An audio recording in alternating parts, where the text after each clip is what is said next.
Welcome back to Quest to be the Best. We are outside of the Viridian Gym, which is inactive. Well, it's not actually a Viridian Gym, but it is the replacement of the Viridian Gym. So we're going to go up Route 1002, and we're going to walk into a singular piece of tall grass. I don't know, what's that doing there? There's nothing you can really do with that. I mean, what am I going to catch in that? Syphilis? No, that was unnecessary. Anyway, we're on our way to the Rocky Village. So, we're going to go through a forest. I believe it's Shino Forest that we've got to go through. We're going to travel through... And we see another life force. We're going to travel through some more tall grass. And we finally encounter a bonsai. Anyway, thank you for joining me on Pokemon Darkrai Edition. Not Darkrai Edition, but Darkrai, not Darkrai. Anyway, so we're going into the Shino Forest, and we're just going to talk to this young man. And he says he's going to go into some battles, you know, that sort of gubbins. There's a man in the middle of a pond on a plank. We're going to encounter the Starly.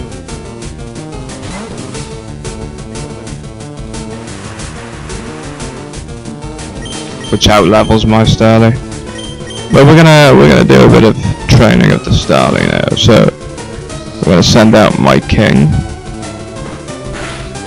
my Piplup, and what we're then gonna do is we're just gonna nail this Starly down to the ground using Water Gun.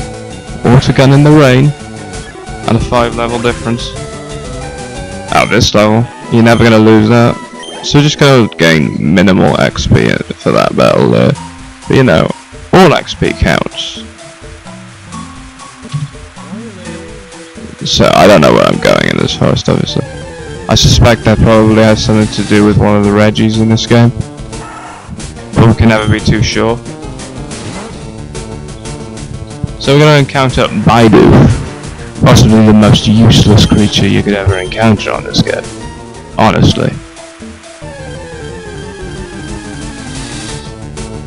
And now we're going to encounter Bulbasaur, and I'm thinking I want a piece of that. Because, you know, typing's pretty good. So, I'm going to use my Starly to weaken the thing. We're going to tackle it. We're going to tackle it down to the ground. I'm going to show it my tackle. It's going to continue to wear down my attack using Growl. I'm going to continue to hit it with my tackle.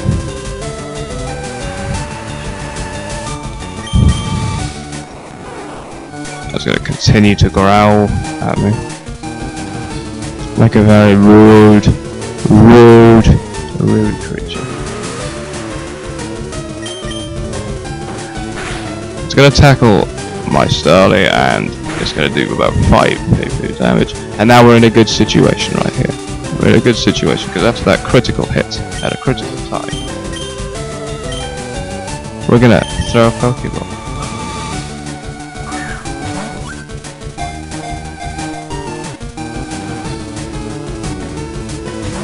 You see, that really annoys me when that happens, but no, we didn't catch it. We didn't successfully catch it on the first attempt. And it's gonna continue to wear down the attack. And that's not gonna be funny, really, is it? It's going to continue to wear down the attack of my Starly, but I'm gonna oh, well, I thought I was going to do that, but no. My Piplup, I send out my Piplup to deal with the Bulbasaur. And now it's going to start wearing down my attack. So, I do what I naturally do in this state. I throw a Pokeball hoping that the level difference will intimidate the Bulbasaur. It won't. But, you know. And we only get one that time, so even the level handicap doesn't work. And just a question for anybody watching it. Anybody else notice that when you have a Pokemon that out levels another, that it's a lot easier to catch? So I'm going to weigh down its attack to make it a tad more likely for it to be captured. I've just noticed that from personal experience. You lower stats, you paralyze, that sort of thing. This makes it easier.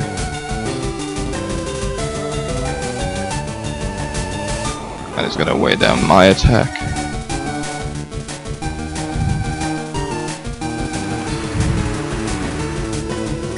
And it's going to rain. I'm going to use a Pokeball.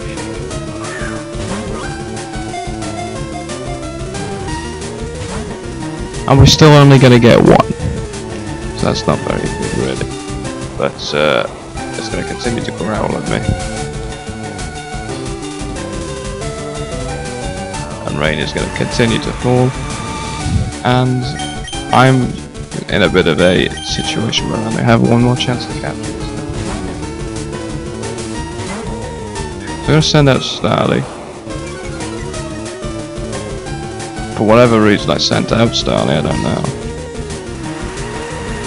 Maybe it was just to reset my stats. But I really need a Pokeball. And maybe, just maybe this time it works. And we got it. Yes! Yes! Get it! So we add Bulbasaur's data to the Pokédex. The Pokédex, as it should be known. And we're not going to give it a nickname, or are we? Oh, we are giving it a nickname.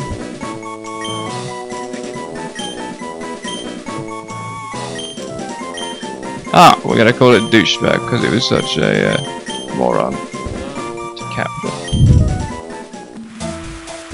So we're going to continue walking through. Well, no, we're going to go back to Sinnoh City very quickly in order to restore the stats on both our new competitor and our existing competitor. Often I wonder. For some bizarre reason I can't find the doors on these games. I don't know, I keep on. My guy would have concussion if it was a real life thing.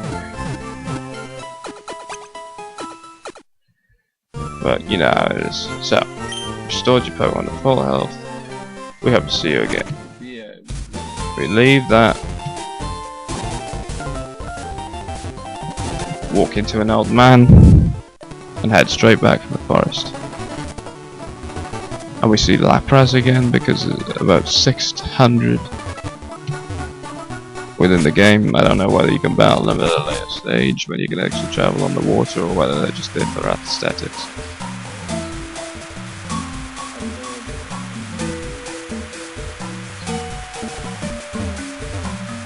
Recipe, I'm pretty sure that's probably a red rock cave. I'm judging by the eyes, or a red ice or a red steel. It looks like a red cave. I could be wrong. I could be very wrong. But we're going to encounter Pachirisu, which I think is one of the biggest wastes of space on a game, because Pachirisu has no evolved form.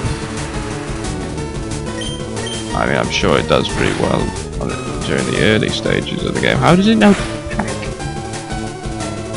I mean, that doesn't make sense either. Pack. How would it know Pack? It wouldn't know Pack, surely. We can't escape. And it gets a critical hit, like a douchebag.